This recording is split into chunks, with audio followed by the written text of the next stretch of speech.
Soy su lector, Hugo Ramón Zamorano Sánchez. Vamos a pasar a la parte final del libro del padre Gabriel Amort en Radio María, Diálogo con los oyentes. La parte final es el apéndice, instrucción sobre las oraciones para obtener de Dios la curación. El anhelo de felicidad profundamente arraigado en el corazón humano ha estado desde siempre acompañado del deseo de obtener la liberación de la enfermedad y de entender su sentido cuando se le experimenta. Se trata de un fenómeno humano que, al interesar de una u otra manera a toda persona, encuentra en la Iglesia una resonancia particular. En efecto, la enfermedad es comprendida por ella como medio de unión con Cristo y de purificación espiritual, y por parte de aquellos que se encuentran frente a una persona enferma como una ocasión de la ejerción de la caridad. Pero no solo eso, porque la enfermedad, como los demás sufrimientos humanos, constituye un momento privilegiado para la oración, sea para pedir la gracia de acoger la enfermedad con fe y aceptación de la voluntad divina, o sea para suplicar la curación. La oración que implora la recuperación de la salud es, por tanto, una experiencia presente en todas las épocas de la Iglesia y naturalmente en el momento actual. Sin embargo, lo que constituye un fenómeno en cierto sentido nuevo es la multiplicación de encuentros de oración, que algunas veces son unidas a las celebraciones litúrgicas con el fin de obtener de Dios la sanación. En algunos casos, no del todo esporádicos, se proclaman curaciones que han sucedido, suscitándose así esperanzas de que el mismo fenómeno ocurrirá en otras reuniones. En este contexto, a veces se apela a un supuesto carisma de curación. Tales reuniones de oración para obtener curaciones plantean además la cuestión de su justo discernimiento bajo el perfil litúrgico y en especial por parte de la autoridad eclesiástica, a la que corresponde el vigilar y dar las normas oportunas para el correcto desarrollo de las celebraciones litúrgicas. Por esta razón, han parecido oportuno el publicar una instrucción que, según la norma del Canon 34 del Código de Derecho Canónico, sirva sobre todo de ayuda a los ordinarios del lugar, a fin de que puedan guiar mejor a los fieles en esta materia, favoreciendo lo que ahí haya de bueno y corrigiendo lo que se deba evitar. Era necesario, sin embargo, que las disposiciones disciplinares tuvieran como punto de referencia una base doctrinal fundamentada que garantizara su justa dirección y aclarara su razón normativa. Con este fin ha sido añadida la parte disciplinaria y una nota doctrinal sobre la gracia de la curación y las oraciones para obtenerla. Número 1. Aspectos doctrinales. 1. Enfermedad y curación. Su sentido y valor en la economía de la salvación. El hombre está llamado a la alegría, pero diariamente experimenta muchísimas formas de sufrimiento y dolor. Es por eso que el Señor en sus promesas de redención anuncia el gozo del corazón unido a la liberación de los sufrimientos. Isaías 30, 29 y 35 y 10. En efecto, Él es aquel que libera de todo mal. Sabiduría 16:8. Entre los sufrimientos, las enfermedades son una realidad que ha estado presente en toda la historia humana y son también el objeto del profundo deseo del hombre de la liberación de todo mal. En el Antiguo Testamento, Israel experimenta que la enfermedad está ligada de manera misteriosa al pecado y al mal. Entre los castigos con los que Dios amenaza a su pueblo por infidelidad, las enfermedades encuentran un amplio espacio. Deuteronomio 28, 21, 22, 27 al 29 y 35. El enfermo que implora de Dios la curación confiesa ser justamente castigado por sus pecados. Salmos 37, 40 y 106 del 17 al 21. La enfermedad, sin embargo, afecta también a los justos y el hombre se pregunta ¿por qué? En el libro de Job, este interrogante recorre muchas de sus páginas. Si es verdad que el sufrimiento tiene el sentido como castigo cuando es vinculado con la culpa, pero no es verdad, en cambio, que todo sufrimiento sea consecuencia de la culpa y que tenga un carácter de castigo. La figura del justo Job es un perfecto ejemplo de esto, y si el Señor consiente en probar a Job con el sufrimiento, lo hace para demostrar la justicia, porque el sufrimiento tiene un carácter de prueba. La enfermedad, aunque pueda tener una consecuencia positiva como demostración de la fidelidad del justo y como medio de resarcir la justicia violada por el pecado, y aunque también pueda hacer que el pecador se reforme para que recorra el camino de la conversión que sigue siendo un mal, por eso el profeta anuncia los tiempos futuros en los que ya no habrá desgracias ni tampoco invalidez, ni el curso de la vida va a ser truncado por la enfermedad ni por la muerte. Isaías 35, 5 a 6, 65, 19 al 20. De todas maneras, es el Nuevo Testamento donde el interrogante del por qué la enfermedad afecta a los justos encuentra una plena respuesta. Es su actividad pública, la relación de Jesús con los enfermos, y no es esta relación esporádica, sino constante. Él cura a muchos de una manera admirable, de manera pues que las curaciones milagrosas caractericen su actividad. Jesús recorría todas las ciudades y aldeas, enseñando en las sinagogas y proclamando la buena nueva del reino, y sanando toda enfermedad y toda dolencia. Mateo 9:35 y 4:23. Las curaciones son signos de sumisión mesiánica. Lucas 7:20-23. Ellas manifiestan la victoria del reino de Dios sobre toda suerte de males y se convierten en el símbolo de la sanación del hombre en toda su integridad de cuerpo y alma y de espíritu. En efecto, sirven para demostrar que Jesús tiene el poder de perdonar los pecados. Marcos 2, del 1 al 12. Son signos de los bienes salvíficos, como es el caso de la curación del paralítico de Bethesda. Juan 5, del 2 al 9 y 19 al 21. Y el del ciego de nacimiento. Juan 9. También la primera evangelización, según lo indica el Nuevo Testamento, estaba acompañada de numerosas curaciones prodigiosas que corroboraban el poder del anuncio evangélico.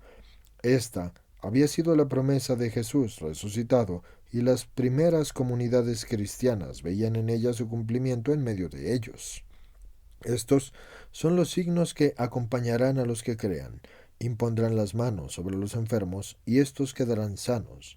Marcos 16, del 17 al 18. La predicación de Felipe en Samaria estuvo acompañada de curaciones milagrosas. Felipe bajó a una ciudad de Samaria y les predicaba a Cristo. La gente escuchaba con atención y con un mismo espíritu lo que decía Felipe, porque ellos escuchaban y veían los signos que realizaba, pues de muchos posesos salían los espíritus inmundos, dando grandes voces, y muchos paralíticos y cojos quedaban curados. Hechos de los Apóstoles 8, del 5 al 7. San Pablo presenta su anuncio del Evangelio como caracterizado por signos y prodigios realizados con el poder del Espíritu Santo. Pues no me atreveré a hablar de cosa alguna que Cristo no haya realizado por medio de mí para conseguir la obediencia de los gentiles, de palabra y de obra, en virtud de signos y prodigios, o en virtud del Espíritu de Dios. Romanos 15, 18 y 19. Y la primera de Timoteo 1 al 5 y la primera de Corintios 2, 4 al 5. No es de ninguna manera arbitrario suponer que tales signos y prodigios manifestados por el poder divino que acompañaba la predicación estaban constituidos en gran parte por curaciones portentosas. Eran prodigios no ligados exclusivamente a la persona del apóstol, sino que también se manifestaban a través de los fieles. El que les otorga el Espíritu Santo y obra milagros entre ustedes, ¿lo hace por las obras de la ley o por la fe de la predicación? Gálatas 3 al 5. La victoria mesiánica sobre la enfermedad, así como sobre otros sufrimientos humanos, no sucede solamente mediante su eliminación con curaciones portentosas, sino también a través del sufrimiento voluntario e inocente de Cristo en su pasión y dándole a todos los hombres la posibilidad de asociarse a ella. En efecto, el mismo Cristo, que no cometió pecado, sufrió en su pasión penas y tormentos de todo tipo, e hizo suyos los dolores de todos los hombres, cumpliendo así lo que de él había escrito el profeta Isaías. Isaías 53, 4, 5. Pero hay algo más.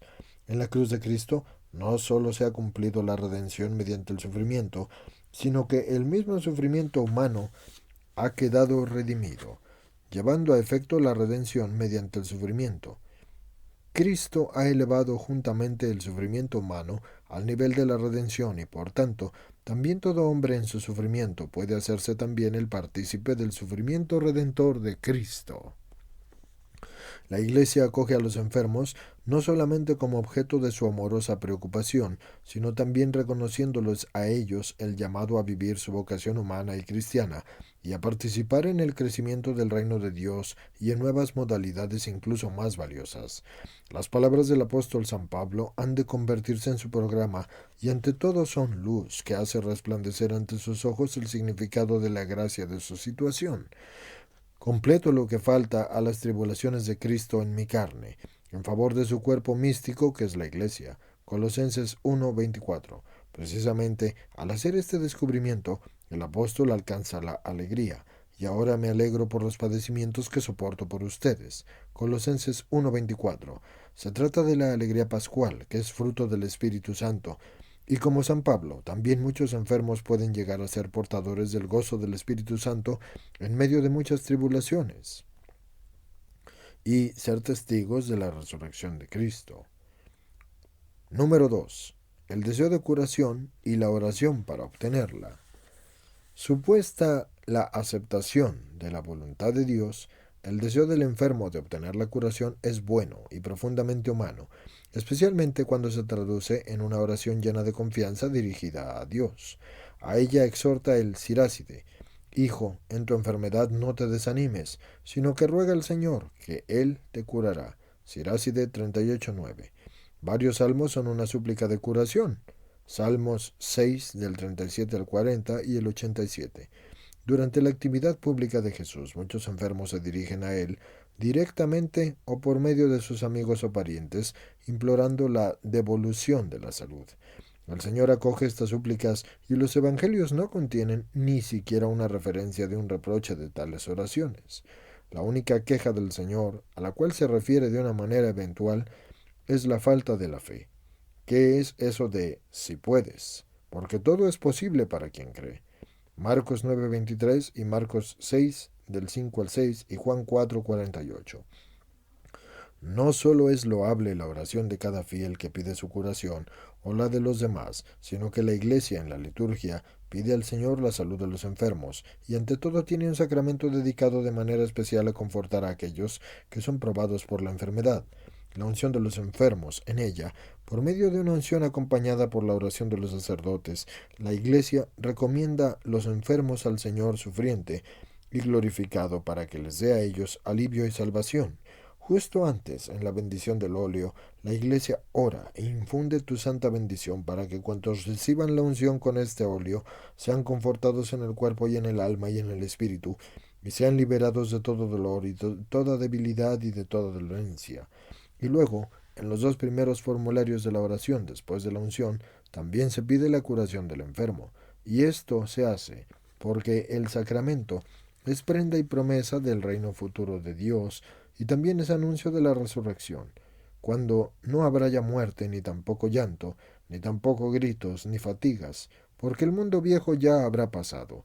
Apocalipsis 21:4. Además, el misal romano contiene una misa por los enfermos, y con ella, además de las gracias espirituales, se pide la salud de los enfermos.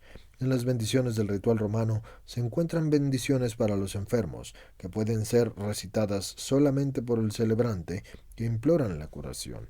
Obviamente el recurso a la oración no excluye, sino que más bien anima a hacer uso de los medios naturales útiles en la conservación y la recuperación de la salud, así como incita a los hijos de la Iglesia a que se preocupen por los enfermos y a llevarles el alivio del cuerpo y del espíritu, tratando de vencer la enfermedad. En efecto, yace en el plan mismo de Dios y de su providencia, que el hombre luche con todas sus fuerzas contra la enfermedad y en todas sus formas, y haga todo lo posible para conservar su salud.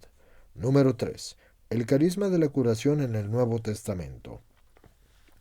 Las curaciones prodigiosas no sólo confirmaban el poder del anuncio evangélico en los tiempos apostólicos, sino que el mismo Nuevo Testamento hace referencia a una verdadera concesión por parte de Jesús a los apóstoles y a los primeros evangelizadores de un poder para curar las enfermedades. Así, En el envío de los 12 a su primera misión, según los relatos de Mateo y de Lucas, el Señor les concede el poder sobre los espíritus inmundos para expulsarlos y para curar toda enfermedad y toda dolencia. Mateo 10:1 y Lucas 9:1. Y les da esta orden: curen enfermos, resuciten muertos, purifiquen leprosos y expulsen demonios. Mateo 10:8. También en la misión de los 72 discípulos, la orden del Señor es: curen a los enfermos que haya en ella. Lucas 10:9. El poder, por tanto, viene dado al interior de un contexto misionero, y no para exaltar sus personas, sino para confirmar la misión. El libro de los Hechos de los Apóstoles hace referencia en general a los prodigios realizados por ellos. Los apóstoles realizaban muchos prodigios y signos. Hechos 2:43 y 5:12. Eran prodigios y signos y por ende obras portentosas que manifestaban la verdad y la fuerza de su misión.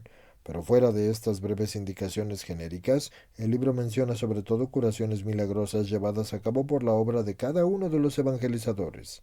Esteban en Hechos 6:8, Felipe en Hechos 8:6-7 y sobre todo Pedro en Hechos 3:1 y 10, 5, 15 y 9, 33, 34 y 40 al 41, y Pablo en Hechos 3 del 8 al 10 y 15 del 12 al 19 y 11 del 12 al 20 y 9 del 10 al 28 y 8:9.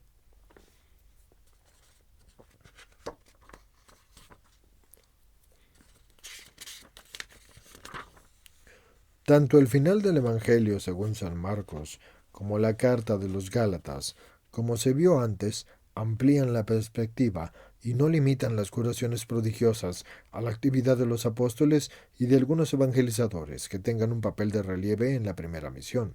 Bajo este perfil, adquieren una importancia especial las referencias a los carismas de curación en la primera de Corintios 12 del 9 al 28 y 30. El significado de carisma es de por sí bastante amplio y significa un don generoso. Es lo mismo que el dar a los demás una capacidad que Dios realiza en uno.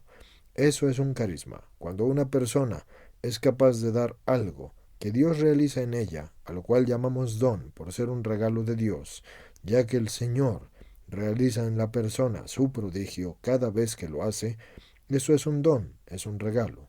Y por consiguiente, cuando esto se da a otra persona, es un carisma, lo que lo convierte en un don generoso. Y en este caso, se trata de dones de curaciones obtenidas. Estas gracias en plural se atribuyen a una persona particular. Primera de Corintios 12 al 9. Por tanto, no se entienden en un sentido distributivo como curaciones que cada una de las personas curadas obtiene para sí misma, sino como un don concedido a una persona para que obtenga gracias y curaciones para otros. Él se da en un solo espíritu, pero no se especifica nada sobre cómo aquella persona obtiene las curaciones. No es arbitrario sobreentender que esto ocurra por medio de la oración, tal vez acompañada de algún gesto simbólico. En la carta de Santiago se hace referencia a una intervención de la Iglesia a través de los presbíteros a favor de la salvación e incluso en el sentido físico de los enfermos, pero no se da a entender que se trata de curaciones prodigiosas. Estamos en un ámbito diferente al de los carismas de curación. Primera de Corintios 12:9. ¿Está enfermo alguno entre ustedes? Pues llame a los presbíteros de la iglesia y que oren sobre él y que le unjan con óleo en el nombre del Señor. Y la oración de la fe salvará al enfermo. Y el Señor hará que se levante y si hubiera cometido pecados le van a ser perdonados. Se trata de una acción sacramental que es la unción del enfermo con óleo y oración sobre él, y no solamente por él, como si no fuera otra cosa que una oración de intercesión o de petición. Se trata más bien de una acción eficaz sobre el enfermo. Los verbos salvará y levante no sugieren una acción que se propone exclusivamente o sobre todo para la curación física, sino que en cierto modo la incluyen, el primer verbo, y así en otras partes de la carta también se refiere a la salvación espiritual. Es también usado en el Nuevo Testamento con el sentido de curar. Mateo 9:21 y Marcos 5:28, y del 6 al 56, 10:52 y Lucas 8:48.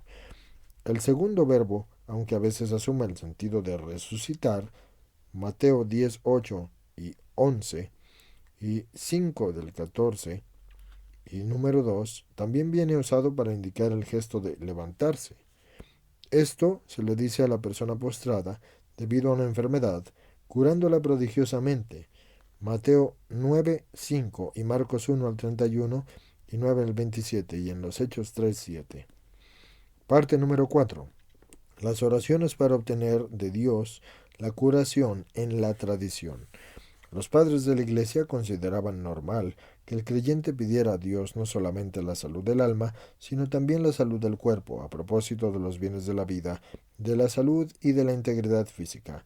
San Agustín escribía: es necesario rezar para que no sean conservados cuando se tienen, y que no sean quitados, sino que no sean otorgados cuando no se tengan. El mismo padre de la Iglesia nos dejó el testimonio de la curación de un amigo, obtenida en su casa por medio de las oraciones de un obispo y de un sacerdote y de algunos diáconos. La misma orientación se observa en los ritos litúrgicos, tanto occidentales como orientales. En una oración después de la comunión se pide que el poder de este sacramento nos invada el alma y el cuerpo. En la solemne liturgia del Viernes Santo se hace la invitación para orarle a Dios Omnipotente a fin de que aleje las enfermedades y les conceda la salud a los enfermos.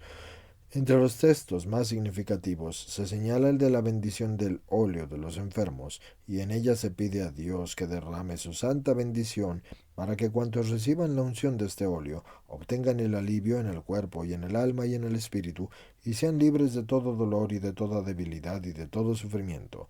No son diferentes las expresiones que se leen en los ritos orientales de la unción de los enfermos. Recordemos solo algunas de las más significativas. En el rito bizantino, durante la unción del enfermo, se pide: Padre Santo, médico de las almas y de los cuerpos, que enviaste a tu unigénito Hijo Jesucristo a curar toda enfermedad y a liberarnos de la muerte, cura también a este siervo tuyo de la enfermedad del cuerpo y del espíritu que lo aflige, por la gracia de tu Cristo. En el rito copto se invoca al Señor para que bendiga el óleo, a fin de que todos aquellos que vengan ungidos con él puedan obtener la salud del espíritu y del cuerpo. Y luego, durante la unción del enfermo, los sacerdotes, hecha la mención de Jesucristo enviado al mundo a sanar a todas las enfermedades y a librar de la muerte, piden a Dios que cure al enfermo de la enfermedad del cuerpo y que le conceda caminar por la vía de la rectitud. Parte número 5. El carisma de la curación en el contexto actual. A lo largo de los siglos de la historia de la Iglesia, no han faltado santos y taumaturgos que hayan obrado curaciones milagrosas. El fenómeno, por tanto, no se limitaba al tiempo apostólico. Sin embargo, el llamado carisma de curación, sobre el cual es oportuno actualmente hacer algunas aclaraciones doctrinales, no se cuenta entre esos fenómenos taumatúrgicos. La cuestión se refiere más bien a los encuentros de oración organizados con el fin de obtener curaciones prodigiosas entre los enfermos participantes, o incluso a las oraciones de sanación que se hacen al final de la comunión eucarística con el mismo objetivo. En cuestión a las curaciones vinculadas a los lugares de oración, como los santuarios o los recintos donde están expuestas las reliquias de los mártires u otros santos, etc., ellas también han sido abundantemente atestiguadas a lo largo de la historia de la Iglesia. Ellas contribuyeron a popularizar en la antigüedad y en el medioevo las peregrinaciones a algunos santuarios que llegaron a ser famosos. Por esta razón, como es el caso de las curaciones de San Martín de Tours o las que se dieron en la Catedral de Santiago de Compostela, y entre tantas otras, también en la actualidad ocurre lo mismo. Pensemos, por ejemplo, en lo que ha venido sucediendo desde hace más de un siglo en Lourdes. Estas curaciones no implican, sin embargo, un carisma de curación, porque no hacen referencia a un sujeto que posea tal carisma, pero es necesario tenerlos en cuenta en el momento de valorar doctrinalmente los encuentros de oración arriba mencionados. En lo referente a los encuentros de oración que se hacen con el fin de obtener curaciones, aunque este fin no es prevalente, sí al menos es influyente en su programación, y es conveniente distinguir entre aquellos que pueden hacer pensar en un carisma de curación, así sea verdadero o aparente, y las demás que no tienen conexión alguna con dicho carisma. Para que puedan referirse a un eventual carisma, se necesita que emerja ahí, como determinante para la eficacia de la oración, la intervención de una o de más personas individuales o pertenecientes a una categoría que sea calificada, como por ejemplo los dirigentes del grupo que promueven las reuniones, si no hay una conexión con el carisma de curación. También debe ser cualificada, porque al decir cualificada nos referimos a una cualidad determinada. Obviamente, las celebraciones previstas en los libros litúrgicos, si se realizan de acuerdo a las normas litúrgicas, son lícitas y a menudo oportunas, como es el caso de la misa por los enfermos. Si no respetan la normativa litúrgica, entonces carecen de legitimidad. En los santuarios son también frecuentes otras celebraciones que de por sí no tienen como objetivo específico el obtener de Dios las gracias de la curación, y sin embargo, en las intenciones de los organizadores y los participantes, éstas desempeñan un papel importante en la obtención de las curaciones. Es por esta razón que se hacen celebraciones litúrgicas, como por ejemplo la exposición del Santísimo Sacramento con la bendición, o no litúrgicas, pero de piedad popular, animada por la Iglesia, como la recitación solemne del Santo Rosario. También estas celebraciones son legítimas con tal de que no se les prive de su sentido auténtico. Por ejemplo, no se debería poner en primer plano el deseo de obtener la curación de los enfermos, olvidando así la finalidad de la exposición de la Santísima Eucaristía. Ella, en efecto, lleva a los fieles a reconocer en esta la admirable presencia de Cristo y los invita a la unión del Espíritu con Él, unión que encuentra su culminación en la comunión sacramental. El carisma de curación no es atribuible a una determinada clase de fieles. En efecto, es bien claro que San Pablo, cuando se refiere a los diversos carismas en la primera de Corintios 12, no atribuye el don de los carismas de curación a un grupo particular, ya sea el de los apóstoles o el de los profetas o el de los maestros o el que gobierna u otro cualquiera, sino que por el contrario, es otra la lógica que guía la distribución. Todas estas cosas las obra un mismo y único espíritu, distribuyéndolas a cada uno en particular según su voluntad. Primera de Corintios 12:11. Por consiguiente, en los encuentros de oración organizados con el fin de solicitar curaciones, sería del todo arbitrario atribuir un carisma de curación a una categoría de participantes, por ejemplo, a los dirigentes del grupo. Solo queda confiar en la libérrima voluntad del Espíritu Santo, el cual concede a algunos un carisma especial de curación para manifestar la fuerza de la gracia del resucitado. Por otra parte, ni siquiera las oraciones más intensas obtienen la curación de todas las enfermedades. Por eso, San Pablo debe aprender del Señor que mi gracia, y es decir, la gracia del Señor, te basta.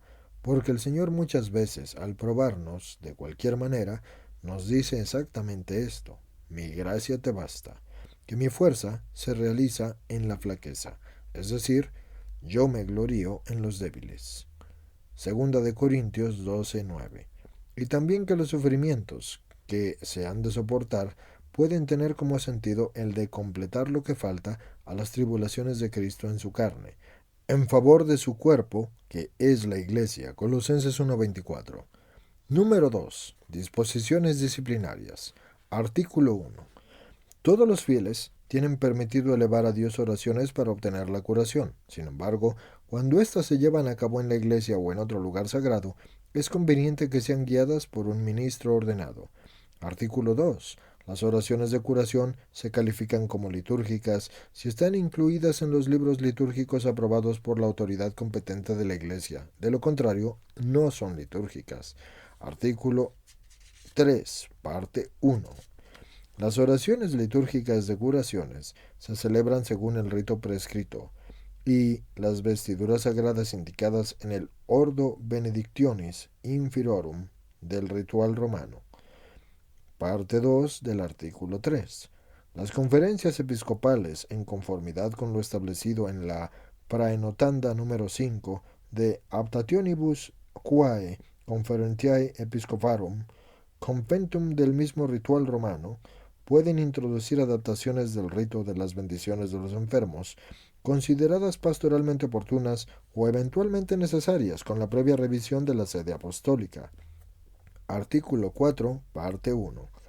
El obispo diocesano tiene el derecho de dictar normas para su iglesia particular sobre las celebraciones litúrgicas de curación según la norma del Canon 838. Artículo 4, parte número 2. Aquellos que se encargan de la preparación de las dichas celebraciones litúrgicas deben atenerse en su realización a tales normas. Artículo 4, parte número 3. El permiso para realizar tales celebraciones debe ser explícito, así lo organicen o participen en ellas obispos o cardenales. Si existe una causa justa y adecuada, el obispo diocesano tiene el derecho de prohibirle la celebración a otro obispo. Artículo 5, parte 1. Las oraciones de curaciones no litúrgicas se realizan con modalidades distintas a las de las celebraciones litúrgicas, como lo son los encuentros de oración o la lectura de la palabra de Dios, bajo la vigilancia del ordinario del lugar, según la norma del Canon 839. Artículo 5, parte número 2. Evítese cuidadosamente confundir estas oraciones libres y no litúrgicas con las oraciones que sí son litúrgicas propiamente dichas. Artículo 5, parte número 3. Es necesario, además, que en su desarrollo no se llegue, sobre todo por parte de quienes las dirigen, a formas semejantes al histerismo o a la artificiosidad de la teatralidad, o al sensacionalismo o al fanatismo. Artículo 6. El uso de los instrumentos de comunicación social, en especial la televisión o la radio o cualquier medio masivo que pueda difundir de manera rápida las cosas y expedita, se llevan a cabo las oraciones de curación litúrgicas o no. Está sometido esto a la vigilancia del obispo diocesano, en la conformidad con lo dispuesto en el Canon 823 y por las normas establecidas por la Congregación de la Doctrina de la Fe en la instrucción del 30 de marzo de 1992. Artículo 7, parte 1. Manteniéndose lo que ha sido dispuesto en el artículo 3 y hecha la salvedad para las funciones por los enfermos previstas en los libros litúrgicos y en la celebración de la Sagrada Eucaristía, de los sacramentos y de la liturgia de las horas, no se deben introducir oraciones de curación, ya sean litúrgicas o no litúrgicas. Artículo 7, parte número 2. Durante las celebraciones, como se indica en el número 1, se da la posibilidad de introducir intenciones especiales de oración por la curación de los enfermos en la oración universal o de los fieles, cuando ésta sea prevista. Artículo 8, parte 1. El ministerio del exorcismo debe ejercerse en estricta dependencia con el obispo diocesano, de acuerdo a la norma del Canon 1172 y a la Carta de la Congregación para la Doctrina de la Fe del 29 de septiembre de 1985 y al ritual romano. Artículo 8, parte número 2. Las oraciones de exorcismo contenidas en el ritual romano deben seguir siendo distintas a las que se dicen en las celebraciones de curaciones litúrgicas y no litúrgicas. Artículo 8, parte número 3. Queda absolutamente prohibido introducir dichas oraciones de exorcismo en la celebración de la Santa Misa o de los sacramentos o de la liturgia de las horas. Artículo 9. Quienes presidan las celebraciones de curación litúrgicas o no litúrgicas deben esforzarse en mantener un clima de serena devoción en la asamblea y usar la prudencia necesaria si se presentan curaciones entre los asistentes. Terminada la celebración, podrán recibir con sencillez y precisión eventuales testimonios y someter el hecho a la autoridad eclesiástica competente. Artículo 10. La intervención de la autoridad del obispo diocesano se hace obligatoria y necesaria cuando se verifiquen abusos en las celebraciones de curación, ya sean litúrgicas o no litúrgicas. En caso de que resulte evidentemente escandaloso para la comunidad de los fieles o cuando existan graves inobservancias de las normas litúrgicas y disciplinarias. Roma, en la sede de la Congregación para la Doctrina de la Fe, 14 de septiembre del año 2000, fiesta de la Exaltación de la Santa Cruz. Joseph, cardenal Ratzinger, prefecto. Tarcisio Bertone, arzobispo emérito de Vercelli, secretario. Obras del mismo autor para seguir profundizando el tema. Y se las hago saber, señores, porque estas obras también están en mi canal y pueden escucharlas en el canal de YouTube. No van a estar en los podcasts todas las obras, así que yo que ustedes, si quieren les vuelvo a decir, suscríbanse al canal y denlo a conocer, para que así como ustedes han obtenido un beneficio, los demás también lo obtengan. Dios no se deja para uno solo, es para todos, sin importar religiones. Así pues, las obras que van a estar en mi canal, ¿cuáles son? Mi encuentro con el diablo, que ya está ahí. Es un interesante libro y no solo es para quienes sufren las vejaciones causadas por algún espíritu maligno, sino para todo cristiano. Las narraciones de un exorcista. Este tiene aspectos prácticos sobre este ministerio del exorcismo que es olvidado en la actualidad. Más fuertes que el mal. Es un cara a cara con los misterios del mal y con la acción de Satanás. El último exorcista.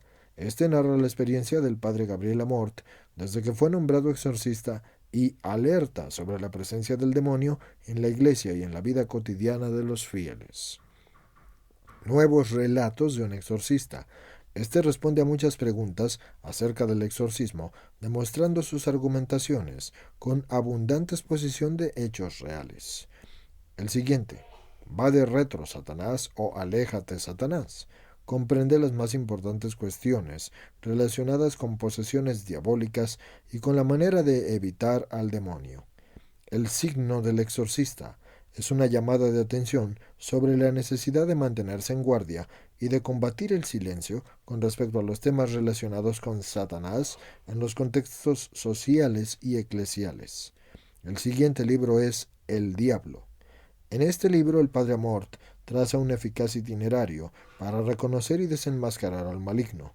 Explica con claridad qué y quién es el diablo, y dónde se oculta, y cómo actúa en el mundo, y en qué consiste un exorcismo.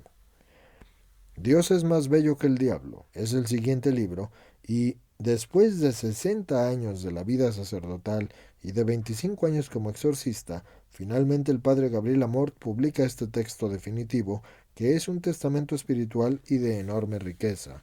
Otro de sus libros es Líbranos del Mal. Aquí el padre Gabriel Amort, que es el exorcista de la diócesis de Roma, nos presenta algunas oraciones de liberación y brinda orientaciones para que éstas tengan una justa valoración y ubicación. Líbranos del Mal es el libro. El siguiente es el Evangelio de María, donde hay 31 reflexiones que se desarrollan a lo largo del itinerario terrenal de la Santísima Virgen María, es decir, su vida. La primera redimida. Siguiendo así los episodios evangélicos y la enseñanza de la Iglesia, se quiere llevar al lector, y en este caso a ustedes, si es que lo escuchan, porque sí está en el canal, ¿sí?, al conocimiento de la Madre de Dios, para conocer mejor al Hijo, es decir, a Jesús nuestro Señor. Y el otro libro es Mi Rosario. Este libro presenta además las meditaciones del padre Gabriel Amort, las cuales creyentes y no creyentes esperan conocer. Son páginas llenas de luz, como la vida del padre Gabriel Amort y la fuerza del rosario en sus palabras. Como pueden ver, señores, ya les he dicho todo lo que está en mi canal, todo en base al exorcismo. Ahora, les voy a decir esta parte. Esto es el final del libro. Con esto terminamos esta explicación grandísima que les doy y las demás explicaciones que también voy a poner en la parte para miembros. Ahora, el demonio existe y los textos bíblicos lo documentan inequívocamente. El padre Cipriano de Meo, fraile capuchino y presidente de la Asociación Internacional de Exorcistas, abre la presentación de este libro con una afirmación firme que aleja de cualquier duda sobre la existencia de Satanás, y al mismo tiempo choca violentamente contra las convicciones de quien afirma que sea un personaje inventado y que sus obras son fruto de ridículas creencias populares. Aquí el padre Gabriel Amort, desde los micrófonos de Radio María, ayuda a disipar la confusión y la desorientación de quien sufre, respondiendo así a las preguntas que la gente le hace de manera simple y sencilla y clara. Habla a los oyentes con delicadeza espiritual y con un rigor teológico, pero también con la competencia de quien desde hace años desarrolla admirablemente el ministerio del exorcismo. Con este libro y con estas explicaciones que les acabo de hacer, en donde se reporta fielmente lo mejor de aquellas transmisiones, se ofrece un válido instrumento para quien tiene tantas interrogantes y busca respuestas que orienten de un modo seguro. Por eso es que yo deseo también que ustedes que escuchan esto, atesoren esto para que no caigan en falsas y peligrosas certezas que son difundidas por horóscopos, por magos, por cartas, por amuletos, y por pendejos que lo único que quieren es sacarles el dinero gratis y dañar sus almas. Y así adhieran cada vez con mayor confianza a la verdad única, la verdad de Jesucristo. Sin importar religión o no religión, Jesucristo es el único hombre y verdadero Dios. Hombre Dios. Los demás no son más que imitadores. Ustedes eligen, ¿quieren el banquete o quieren las migajas? Porque si se fijan, todas las sectas y todas las demás religiones no son más que remedos de la única verdad que trajo Cristo. Esa es la verdad. Cristo es el único Señor, es el único verdadero Dios, hecho hombre, y su doctrina es real. Su poder es real, y su divinidad es real. Los que se quieran hacer pendejos, que se hagan pendejos ellos solos. Aquí tienen todos los instrumentos necesarios para conocer a su Dios y conocer al maligno y dar testimonio, que es lo más importante.